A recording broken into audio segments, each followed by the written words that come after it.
For example, it might be above the price level that basically the central bank targets. Okay? So here, in order to cool down the economy, the central bank has to use restrictive monetary policy. For example, central bank should sell bonds to remove liquidities out of the financial institution, right? So basically, when the central bank sell bond to financial institution use money to buy bonds the central bank sell. So it has fewer amount of excess reserve. They can lend fewer amount of money. We know money supply for. At the end, we know over the short term, interest rate should increase. When interest rate increase, for example, it causes demand for asset to go down, cause the price of asset going down, cause people basically have lower amount of wealth, so they have incentive to consume, invest less. At the end, demand fall. So basically, if the economy responds to the interest rate increase at the time that the central bank wants, at the end we should see that the economy should cool down, right? Cool down. So at the end, the monetary policy can basically successfully cooling down the economy in that case.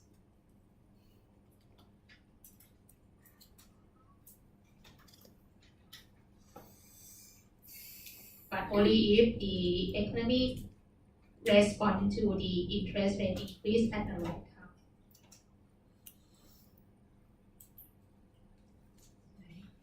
But the problem is that this situation might not happen in reality. Okay? Because it takes time for the economy to respond to the policy change now. Okay? This is ideal situation that the central bank can successfully cool down the economy at the time that they want by using restrictive monetary policy. Can I continue?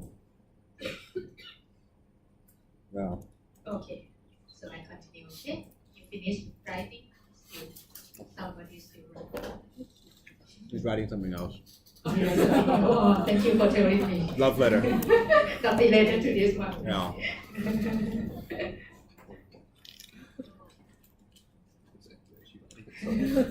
Okay. Finish. All right. Okay. So if basically the economy responds to the policy increase too late, right? The economy might respond to the interest rate increase at the time that the economy already returned to the full employment level of output. So it means that in the short run, as a result of the interest rate increase, what happened? The economy expands less than capacity.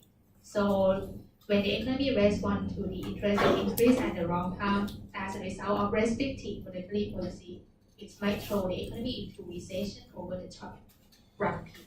As a result of interest rate increase affect the economy at the wrong time. Then in the short run, we see the economy might fall into a recession as a result of interest rate increase. What happened in the long term? In the long term, we say in the long run, as a result of the economy expand less than capacity. Same thing when we see through the self-collective mechanism of the economy. Demand for resource down. Price of resource down. Cost of production down. Short run aggregate supply increase or shift to the right. Although in the long run, we return to the capacity, price continue to go down. This price level might be too low price level. Remember, too low price level result in too low inflation is not good for the economy as well. Okay? So that's how basically, or when the policy affect the economy at the wrong time, right? It might cause the economy to fluctuate further as a result of it takes time for the economy to basically respond to the interest rate change.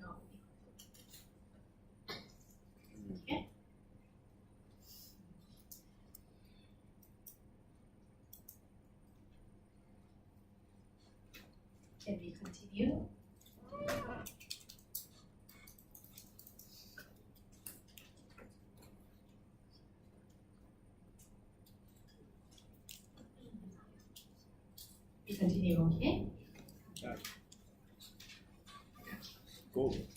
So, in summary, that is the problems of the monetary policy. Right? It has a problem of timing as well. Right? The central bank cannot actually control when the policy going to affect the economy.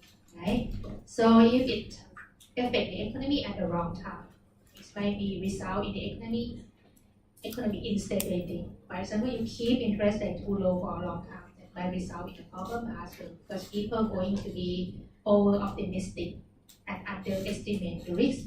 They tend to basically invest more in the risky asset basically. So that's going to result in the financial fragility basically, right? So that's why the timing of the monetary policy is not that easy, right? Because it takes time for the economy to respond to the policy change.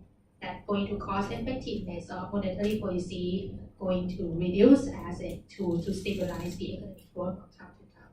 For Thailand, according to the estimation of the central bank, I think it takes about 4 to 6 quarters for the Thai's economy to basically respond to the policy change. Normally it doesn't affect right away. You see, just think about yourself, like you see interest rate reduction, but you might not adjust your behavior right away.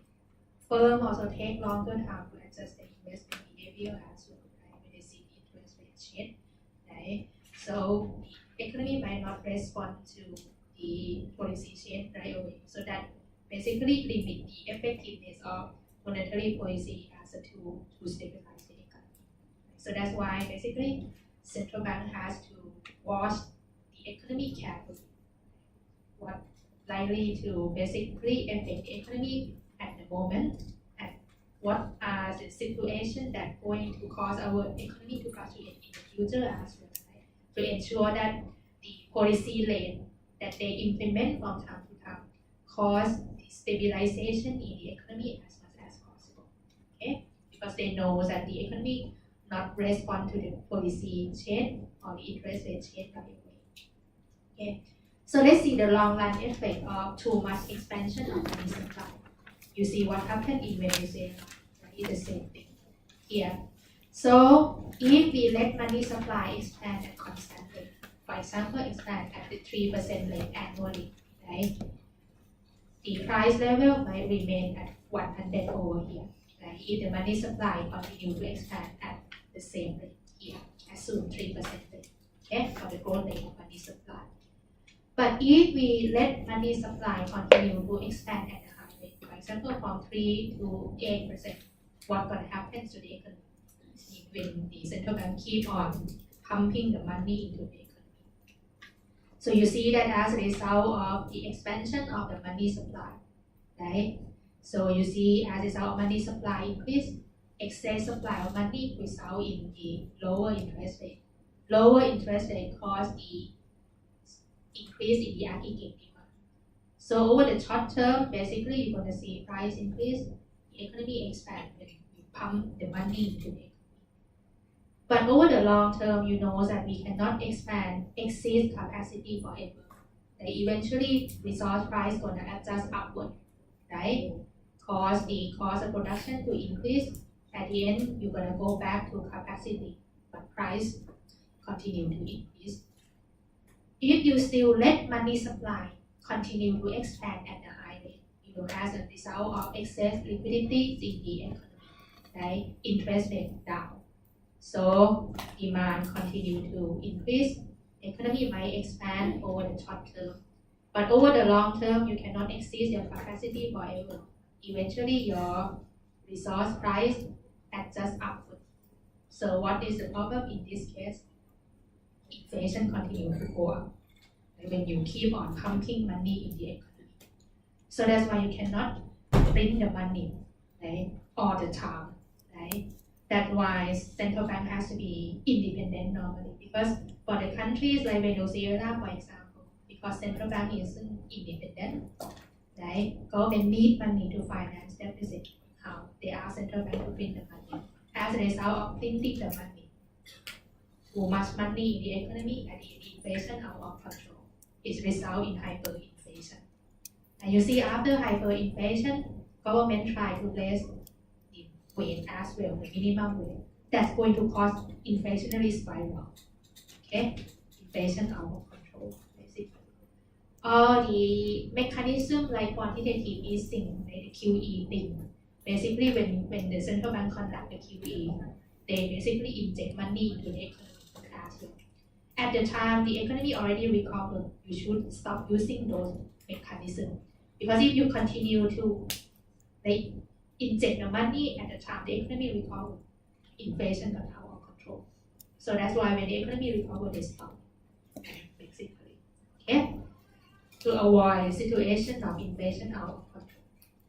Right? That's the problems when you let money supply expand. Okay? At the end, this is the same thing. You're going to experience the problems of sustained inflation or at the end inflation out of control. Cause the money that you use as a medium of exchange lost value. Okay? So that's why the central bank has to control the amount of money supply.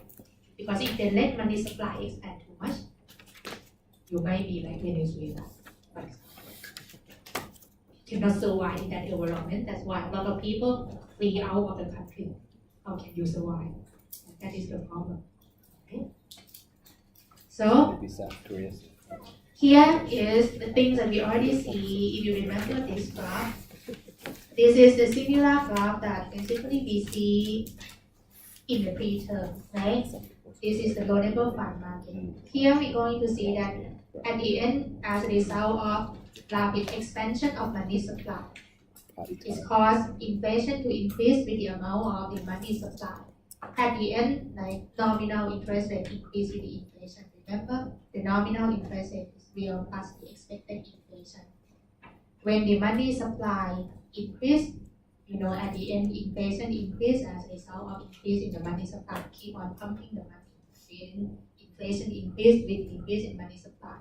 So at the end, what you're gonna observe in terms of the economic variable that have inflation components, when money supply increase, inflation increase. So at the end, you see nominal variable or nominal interest rate increase with the inflation. Right? So here we can show this one, like this effect to the loanable fund. Original equilibrium, demand for loan with here, supply for loan here, original interest rate here. Okay. So of course, if the inflation doesn't change, it means nominal and real going to be equal, right? Because the difference between real and nominal is just the expected inflation. So when the inflation doesn't change, the interest rate going to be 4% here, right? Regardless of what interest rate that you talk about, like both nominal and real going to be 4% over here, when inflation rate is 0, right? But of course, when you let money supply continue to expand at a high rate, right? At the end result in inflation that increase with the increase in money supply. So you see through the adjustment in the loanable fund market, right? If you remember, so what we see in the pre-term. When inflation increase, right, it means real cost of borrowing is falling, right? People want to borrow more money, right?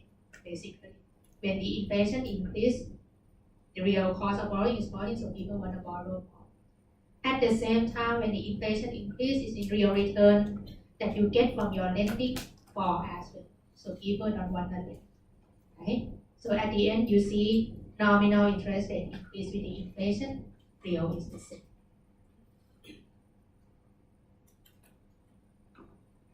Okay? That's how nominal variable, like the nominal interest rate in this case, move with the inflation.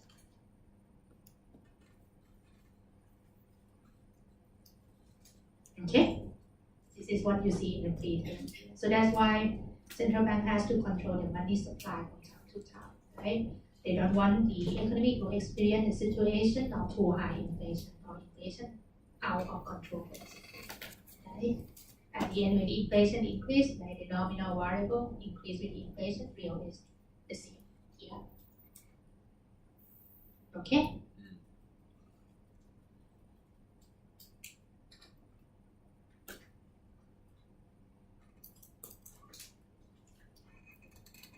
So 9% here is 4% plus 5% inflation. Okay? Can we continue? Okay, so we continue, okay? So in summary, okay, when we talk about impact of monetary policy over time, right? So when the central bank use expansionary monetary policy, this means the central bank increase the money supply, right? At the end, we know that as a result of increased money supply, eventually people anticipate higher inflation, right? So when people anticipate high inflation, right, nominal variable, like for example, money interest rate, nominal interest rate here, nominal rate, here, nominal income, go up with the inflation. The real interest rate, real wage here, real output Y will return to the basically the original level. Okay, for example, we can say that when the central bank increase the money supply, we see that in the short run, we see interest rate go down. We see as a result, consumption, investment increase, demand increase, the economy expand, inflation increase. So in the short run, we see the economy might expand over capacity. Right? But over time, we see the adjustment to our basically good and service market. As our economy expand more than capacity, demand for resource increase, price of resource, shortly called as ER increase, cost of production increase, short run it is supply go down or shift to the left. The economy just return to where it should be, right, through the self-correcting mechanism. So you see that when the central bank use expansionary monetary policy, right, eventually inflation increase, right? So nominal variable increase with the inflation, real output, for example here, just return to where it was originally before the central bank conduct the expansionary monetary policy. So in the long run, we say when we talk about the effects of the expansion of money supply, in the long run it leads to inflation that increased as a result of increase in money supply at the end.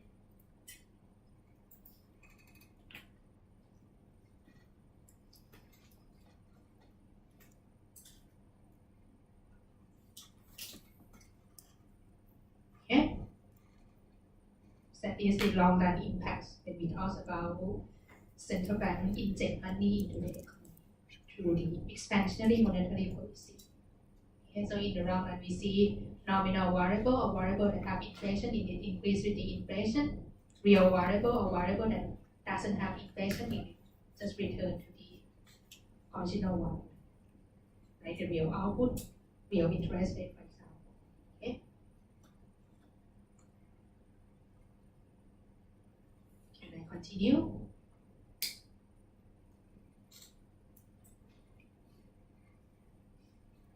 Okay. Okay. Okay. Let's talk about interest rate and monetary policy a bit here. Okay. So remember, normally when we talk about the central bank, like and the interest rate in the economy, normally when the central bank conduct monetary policy, it has influence on the short-term rate rather than long-term one. Okay. So normally when we talk about the effects of usual monetary policy, okay, it affects the short-term rate rather than the long-term one. Because when we talk about the long-term interest rate, it's influenced by many factors, right? For example, long-term interest rate is also depends on the expectation of basically how well the economy is doing. Right? For example, if we believe the economy gonna do well, we expect long-term interest rate gonna go up. Right? On the contrary, if we expect the economy not going to do well, long-term interest rate going to go down in that case. Right? So long-term interest rate depends on the expectations of the economy. It also depends on the viewpoints of the investor, how they perceive the economy basically when we talk about long-term interest rate. in theory, we say long-term interest rate is the expectation of the short term. Okay, so how you expect economy affects the long-term interest rate basically. So the influence of the central bank on the interest rate normally on the short term rather than the long term. Okay, when we talk about effect of expansionary monetary policy on the economy in the long term. In the long term, as a result of expansionary monetary policy, we likely to see high interest rate.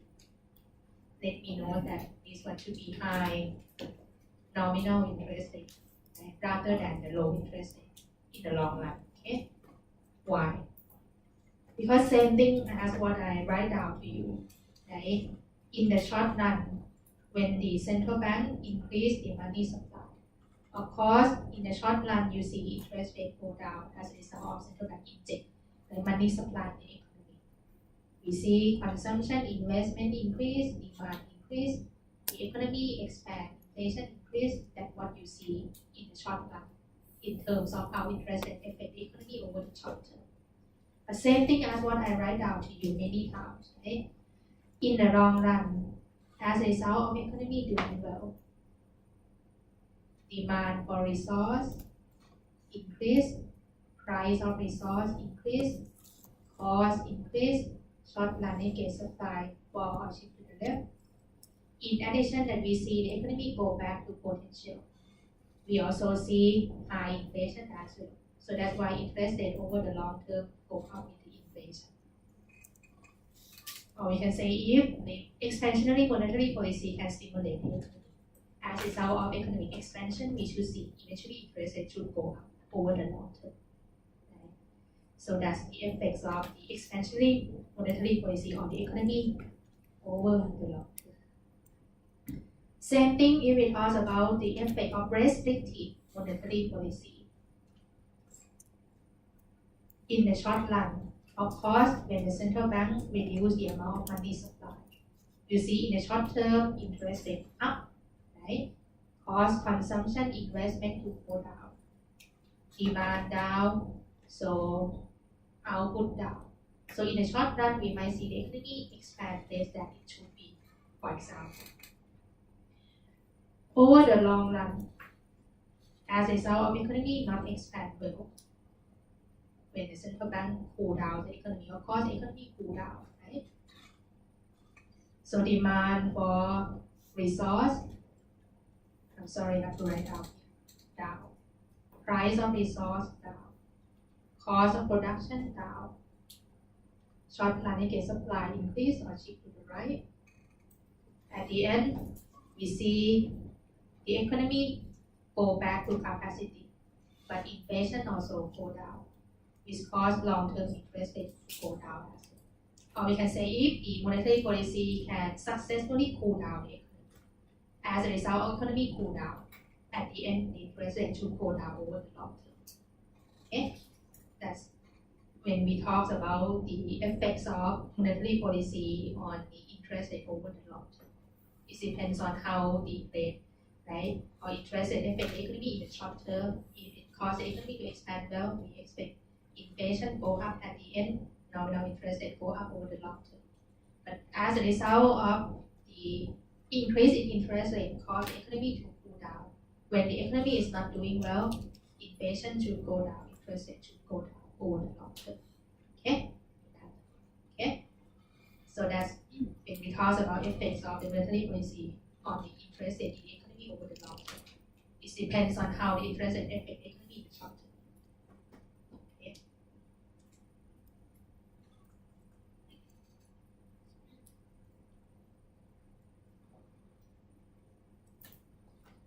Can you see here? If you don't see people at the back, you can move on. Okay. Sorry, there's still seat available over here. Sorry.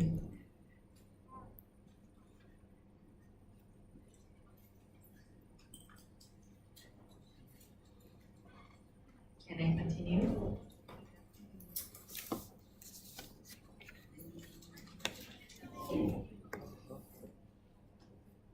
Can I continue? Can I? Okay. So in summary, okay, the surprise change in monetary policy temporarily affect output in the economy. Whether the policy change here going to cause stabilize effect in the economy, it depends on how basically the or when the policy actually affect the economy or how the economy responds to the policy change. The persistent expansion of money supply, if we keep on pumping money into the economy, at the end we have inflation increase as an increase in money supply. The components or the variables that have inflation move with the inflation. Or we can say nominal interest rate has a direct link with the inflation. When inflation increases, nominal interest rate increases as well, for example. Okay. So that is the summary of monetary policy here. This one just the old data, just showing you, right? For the country that have rapid expansion of money supply, right? Countries over here, right? It has inflation problem as well. This is hyperinflation during that time. Right? For example, Brazil over there. If you let money supply expand at a high rate, inflation out of control. It's like what you see in Venezuela now today. Okay? Continue, okay? So let's see Thailand monetary policy here. I get from Bank of Thailand. Okay? So we have monetary policy committee who meet every 6 weeks, and they later decide on the appropriate policy rate for the economy, right? And they conduct the press release, right? And they use the open market operation to make the interest rate stay at the level that they want for the short term one. Before, what they publish is called monetary policy. We call inflation report. Sorry. Now, if you want to see the viewpoint of the central bank towards our economy, you can read monetary policy report. It's available at the website of Bank of Thailand. Right? The Bank of Thailand release monetary policy report quarterly. Okay, so you can basically see the monetary policy report over here, right? So that you basically understand what happens in our economy, what is the main concern of the central bank from time to time, right? Why basically they make policy decision that way. Okay, you can go and read the monetary policy report available at the website of central bank to understand more about our economy. Okay. So this is the transmission mechanism from the central bank, right? This is the same thing here for the interest rate channel, right? When the central bank basically lower a policy rate by increase the money supply, right? You see interest rate in the market go down as well. Low opportunity cost to consume and invest, so people have basically higher consumption and investment, cause the demand to increase, cause the economy to expand. That's the explanation to the interest rate channel there. Can I continue? Because this one is the same. Okay? The explanation is over here in case you want to read more. Okay? The asset price channel is also the same, right? When the central bank increase money supply, result in reduction in the policy rate. Money market interest rate also go down. Right? So people basically have incentive to buy other assets rather than saving the money. Right? So demand for asset increase, cause increase in asset price, cause people to have higher wealth. So they basically consume and invest more. Cause the demand to increase, cause the economy to expand as a result of the increase in the asset price when the interest rate is low. Okay, so this is the asset price channel. Can I continue? This is the same. This is in case you want to read more. The exchange rate is also the same here because when the interest rate go down, right, it results in capital outflow, cause our domestic currency to depreciate, help support export competitiveness, lower incentive to import. So net export increase, and we say at the end demand increase, the economy expand. This is also the same, right? We call this exchange rate channel.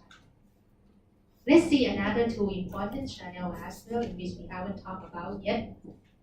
Is the expectation channel, because sometimes you might see that although the interest rate is already low, but why the economy is not expand like it should be? Because it's the things that central bank cannot control. The people viewpoint how basically they view the interest rate reduction by the central bank. Of course, when they see central bank reduce the policy, if they basically are optimistic, they believe that the economy likely to expand well in the future as a result of interest rate reduction. So do people want to consume and invest in that case? Of course, if they're optimistic, they're going to view the interest rate reduction as the good news.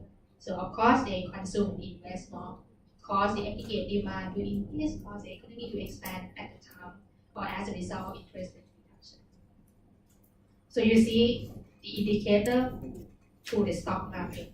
If basically central bank announce interest rate reduction, stock market going up, it means people are optimistic, right? Basically. But if on the other hand they see the interest rate reduction, they are pessimistic. They believe that the economy might be weaker than what they expect or what they originally anticipate. So that's why the central bank cut the interest rate. So they view the interest rate reduction as the bad news. So after central bank announced the interest rate reduction, you might see stock market going down. So they view interest rate reduction as the bad news. Right? So if they're pessimistic, they believe that the economy might be weaker than what they originally expect. They might basically not going to adjust their consumption and investment outlook. They might reduce consumption and investment instead. So the economy not going to expand in that case because people are pessimistic, right?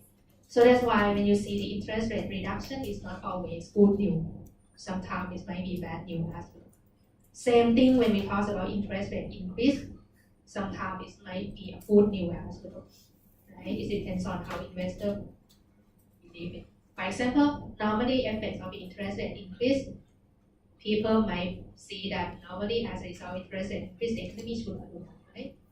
But people might view interest rate increase as a good news or as a sign that the economy tends to expand well. So that's why the central bank or the Fed or whatever raise the interest rate, right? So they might view interest rate increase as a good news as well. So you see interest rate increase, stock market go. They view it as a good news. So that's why interest rate reduction is not always a good news. Interest rate increase is not always a bad news. You see indicators of how stock market respond to interest rate change as an indicator of how people view those interest rate change, whether it's good news or bad news. Okay? So that is the expectation channel. So interest rate reduction is not always stimulate the economy. Interest rate increase is not always the bad news, basically. Okay? Okay? So that is the expectation channel. The last one is related to the bank lending, right? It depends on how basically the financial institution perceive when they see the interest rate reduction, whether they want to lend more money. This is the normal effect basically when the financial institution see the interest rate reduction, right? Market interest rate go down, right? So if they view it positively, they might view that basically the corporate that willing to borrow money from them, right, have like better ability to pay debt.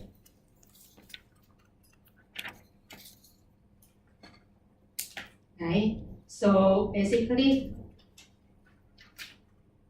they might view that risk of basically default is less, right? So if they view that situation positively, of course, bank going to willing to lend more in that case. So when the business sector can access to the credit or source of fund that they need, of course, basically, right, they can do more investment that's going to basically cause the economy to expand as a result of bank lending after the bank see the interest rate reduction. So we call this one credit channel. That's how basically central bank reduce the policy rate. It's basically how affect the bank lending decision. So of course, if bank willing to lend more under that situation because they believe that risk of default is falling, or the corporate sector has better ability to pay debt.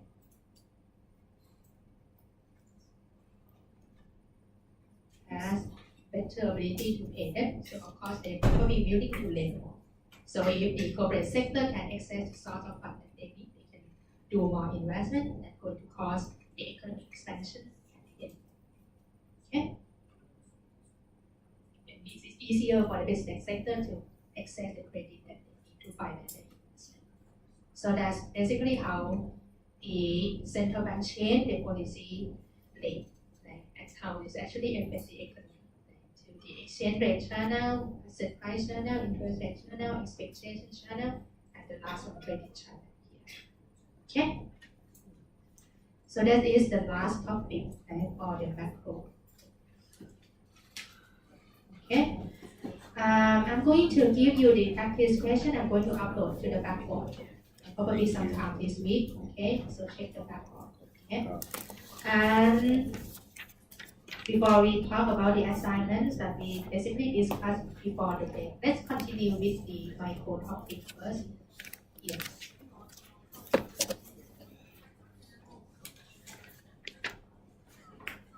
This is the lecture that I give you today, already available in the backboard. Okay, in the PDF version. So now we're going to talk about basically the things that also relate to the firm pricing decision, and basically the things that firms should concern as well when they basically run their business. They have to concern about their production costs. Okay, so now we're going to talk about basically the micro aspect over here that affect the firm basically strategic decision when they run their business. Okay. Here actually what we already talked about is how the consumer basically make the consumption decision here. This is the same thing I think I already showed you. Right? The consumer, when they make a consumption decision, they use the concept of marginal analysis here. Here, the total value here is the same thing as the total benefit, value of benefit that you get as a result of your consumption. Okay. Here we talk about hot dog consumption here. Okay. Of course, this depends on person to person. Suppose this is the benefit that one person gets as a result of hot dog consumption here. Here for one hot dog consumption, the total value for the one hot dog consumption is equivalent to $5 over here. If these same people consume 2 hot dogs, of course the total benefit of hot dog consumption increase when you consume more. Right? When you consume 3 hot dog, 4 hot dog, and 5 hot dog, the benefit as a result of increase in the hot dog consumption, right? In terms of total benefit, increase with the amount of hot dog that you consume here. But how much hot dog you're gonna consume here? We use concept of marginal analysis, right, to decide the amount of hot dog consumption that consumer gonna buy from time to time. It depends on the hot dog price in the market, right? So of course, if the hot dog sell at the price of $3 here, right? For one hot dog, you have to pay 3. Another hot dog, you have to pay another $3 here. You have another column here. Then to decide amount of hot dog that you can consume, the consumer use the concept of marginal analysis to decide the amount of hot dog they're going to consume by compare the marginal value, shortly called as NV, which is the same as the marginal benefit. Right? You're going to compare the value or extra benefit that you get from additional hot dog consumption with the price that you pay to get additional hot dog. Yeah. So basically, when we calculate marginal value, here is the change in total value or change in change in hot dog consumption. This is the Q term here. Right? Which is the same thing when you calculate marginal benefit, if you remember. It's a change in total benefit over change in Q. Extra value or extra benefit that you get from the additional hot dog consumption. So basically, of course, if you do not consume hot dog at all, you're not going to earn any value from hot dog consumption. So of course, when you start to consume the first unit of hot dog, right? What you get from the first unit of hot dog in terms of extra value from the first unit of hot dog consumption, we just calculate from the change in total value over basically change in Q. So of course, basically the first unit of hot dog consumption, the extra value that you get from the first unit of hot dog consumption equal to the value that you get from the basically first hot dog. right, when you consume. Then when you basically decide to consume additional unit of hot dog, you decide to consume the second piece of hot dog, right? The additional value that you get is basically the change in total value over change in Q here, right? So it's just 9 minus 5 over 2 minus 1. The extra value that you get from the second unit of hot dog, or additional unit of hot dog consumption. For the third one, you do the same thing.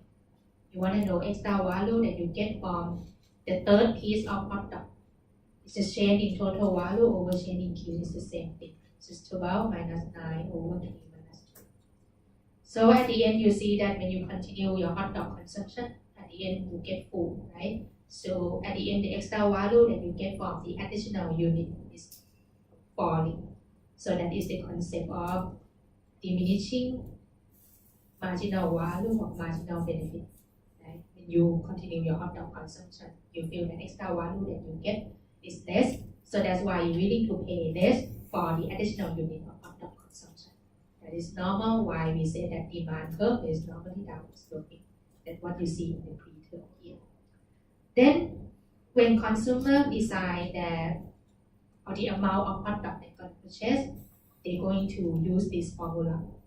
They're going to compare the extra value that they get to the price that they pay to get the additional hot dog.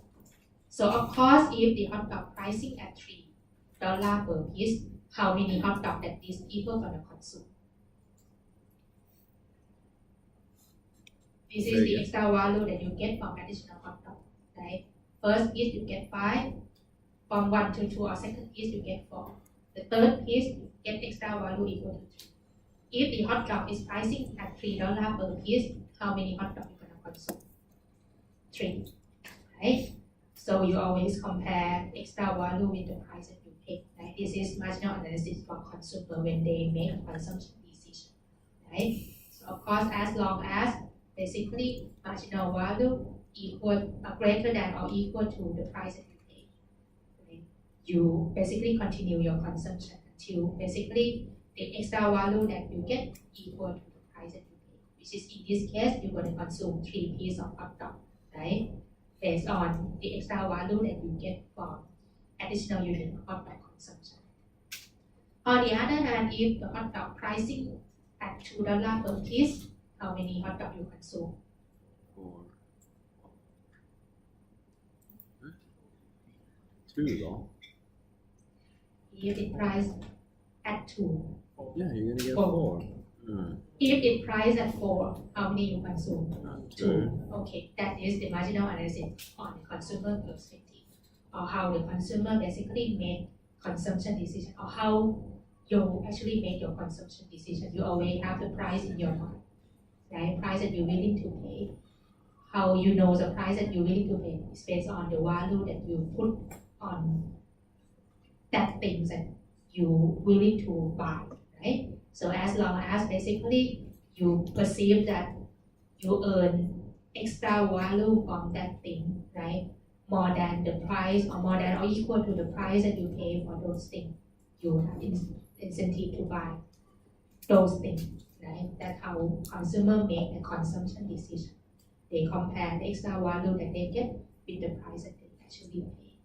So of course, if you want to sell your product to your consumer, you have to try every way to make your consumer believe that the product worth the price that you charge for your product, right? So make the consumers believe that that product going to bring additional benefit to the consumer more than or at least equal to the price that consumer pay for your product, for example. Okay? That's the concept of marginal analysis for the consumer. We're going to apply this concept but to the seller's perspective, right? So we're going to apply the concept of marginal analysis to help basically you set the price for your product. Okay? So of course, like when you sell your product, for example, basically you sell a cup of coffee over here. You normally face a dilemma. Right?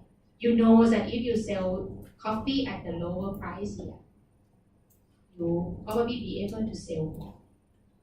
But the problem is that per unit, you likely to earn this, right? Basically, right? It means if you decide to sell coffee at lower price, you have to sell large amount of coffee to meet your target revenue, for example, right? That is a drawback of selling the product at low price. But of course, if you decide to sell the product at a high price, the good thing is that you don't have to sell a lot of units, right, to reach the target revenue that you want.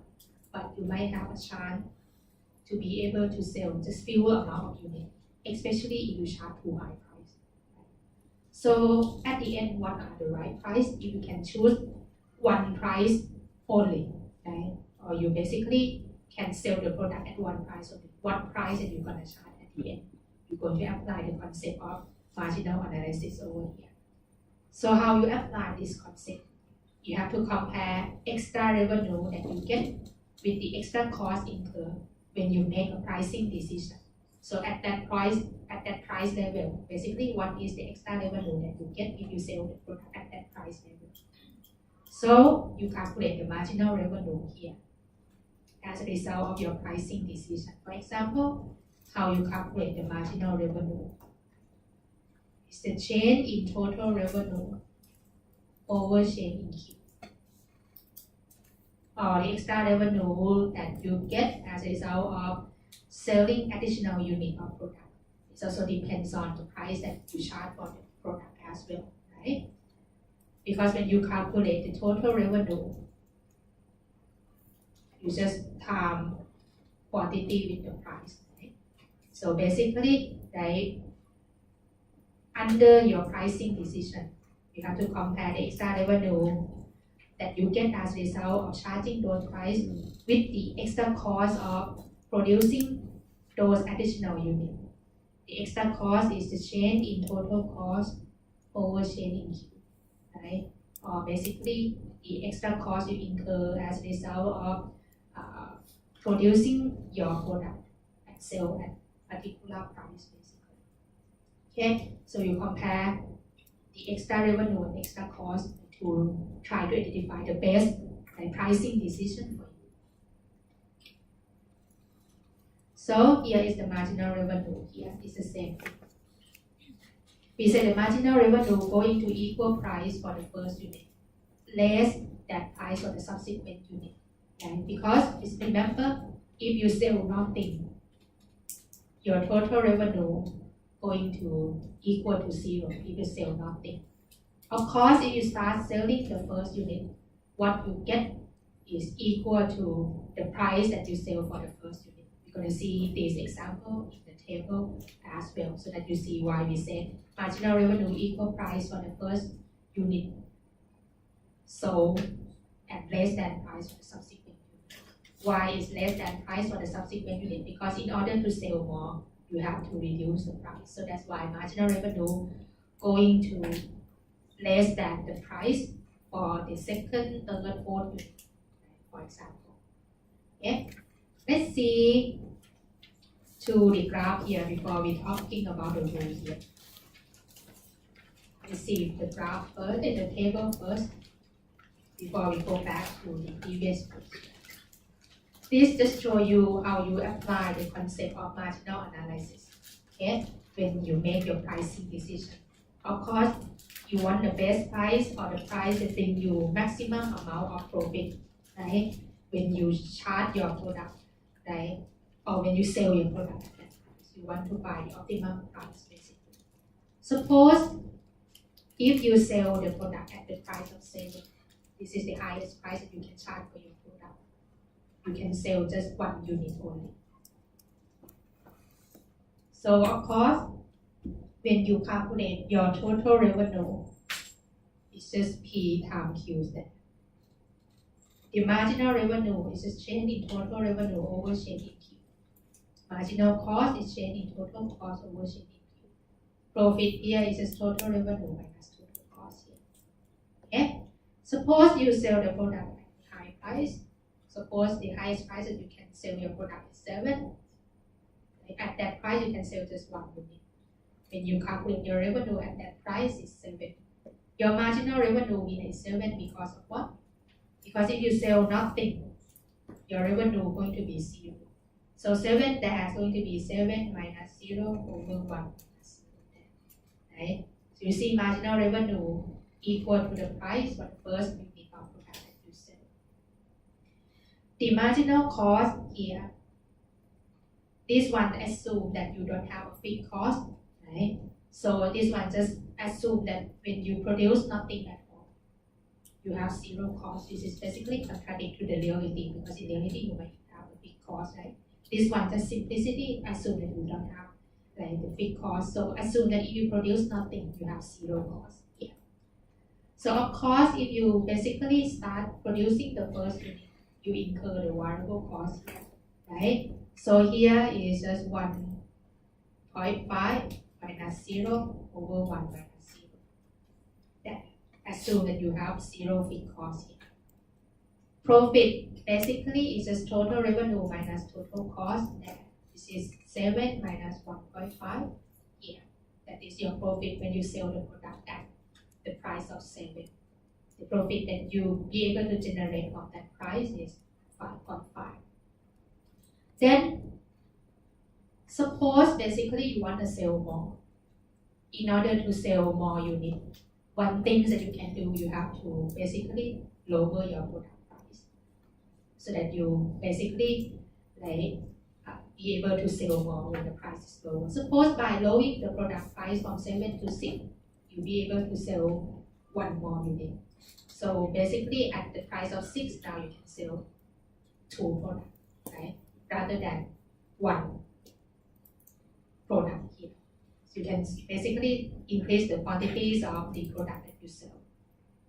Revenue here is a 6 times 2. How you get the marginal revenue here? It's just change in total revenue over change in Q, or extra revenue that you get as a result of lower the price so that you'll be able to sell additional. So here is 12 minus 7 over 2 minus 1. Sorry, I basically circle the wrong one here. So you calculated the marginal revenue as a change in total revenue over change in Q here. Right? This is the extra revenue that you get when you basically lower your product price and you'll be able to sell more after you lower your product price. So you see marginal revenue for the subsequent unit is less than price. Right? While marginal revenue for the subsequent unit less than price because you have to lower your product price to sell more. Then in order to continue to sell more, you continue to lower your product price. For example, lower the price of your product to $5. Instead, now you can sell 3 units here. So you calculate the marginal revenue again. It's a change in total revenue over change in Q. So 3 there is just 15 minus 12 over 3 minus 2. So you see marginal revenue or extra revenue that you get continue to basically decline. Because every time, in order to sell more, you have to lower your product price here. So your marginal revenue continue to go down here. Then in order to basically find the best price based on the concept of marginal analysis, you compare basically extra revenue with the extra cost here. Because basically this is the things that you earn, right? This is the additional cost that you have to incur when you basically produce more product to sell more. So you incur the cost of production here, or the extra cost of production here. Here is the case when we assume that basically we have the constant cost here. Because you see that the cost of producing additional unit increase at the constant rate here. Right? So here is the situation of constant cost here. You see when you produce the first unit, the cost is 1.5. When you produce additional unit, for example 1 to 2 units, the cost increase at the same rate. This is 1.5 over here. So how you get 1.5 here? You calculate on change in total cost over change in Q. Number 1 here, okay? So here is 3 minus 1.5 over 2 minus 1. Same thing over here, how you get it. 4.5 minus 3 over 3 minus 2 there. Okay, so this is the constant cost case when cost increase at a constant rate when you produce additional. So now you compare here the things that you earn with the cost that you incur here. So what is the right price in this case? Can you sell the product at the price of 7? We say yes, you can sell the product at the price of 7. You earn extra revenue equal to 7, more than the extra cost that you incur to produce the first unit. But of course, right, the profit that you get is 5.5 over here. Because remember, if you charge too high price, you can sell just 1 unit only. This is not likely to be the maximum profit that you can incur, right, as a result of your pricing decision. So basically, right, can you charge at that price? Yes, but the profit that you earn might not be the best profit that you can get. So basically, you know, because that price is too high, cost you be able to sell fewer amount of product than it should be. So you decide to lower your price so that you be able to sell more. You lower the price to 6, the extra revenue that you get. Let me change the color of it here. Is 5. Is still more than cover the extra cost that you incur to produce the additional unit, which is the second unit. Here, after you lower the price from 7 to 6, now you can sell more. So now your profit is increasing, right? Basically, because now basically you can sell more, you earn more revenue, more than basically cover the cost now. So your profit is rising as well. Or when you lower the price, you can sell. But still, you have more room to lower the price and sell more. You lower the price to 5 here. Basically, right, you can sell more 3 units. The revenue as a result of you be able to sell more now increased to 15, right? With the cost of producing 3 units is 4.5, so you compare extra revenue and extra cost, it's still more than cover the extra cost. So it means you still can charge or lower your price. So you see profit is rising when you sell more. Then should we continue to reduce the price? Suppose you continue to reduce the price, right, from 5 to 4 because you want to sell more. But what is the problem here? By reduce the price from 5 to 4, you can sell more. Your revenue increase, but you see the increase in revenue is less. Cost your extra revenue is just 1. Now it's no longer cover your extra cost here. Now you earn less than the extra cost that you incur to produce that 4th unit. So if you continue to lower the price, what happens? You face a reduction in the profit instead when the revenue, extra revenue that you earn is not cover the extra cost that you incur. So where are you gonna stop here? So what is the best price at the end? It's already tell you in the slide. That is the optimum price. Okay? So that's basically how you make a decision. You compare extra revenue with the extra cost. Normally we say that you're gonna earn maximum profit whenever you decide to pricing where MR equal to MC. Yeah, that's where you're gonna earn maximum profit, right? But here it's going to occur somewhere between quantity 3 to 4 units over here. It's going to occur somewhere. But of course, when you sell the product, you can not sell 1.5 units, right? You have to choose either sell 3 or 4 units, basically, right? So here, like, at the end, like, if you cannot find this rule, right? When MR at the end turn out to be equal to the MC, you just basically choose to pricing at the point where MR basically is still greater than MC. Because if basically you continue to lower the price here, when the MR here is not cover the MC, you're gonna end up in earn lower profit instead, right? So basically pricing where MR equal to MC or at least MR is still greater than MC. Still you earn more than cover your extra cost, or you earn exactly cover your extra cost. Choose to pricing your product at that price range that's going to enable you to earn maximum profit. That is the concept of marginal analysis for the sale. You compare extra revenue and extra cost.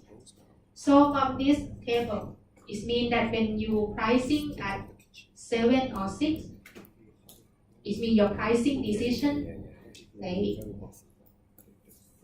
is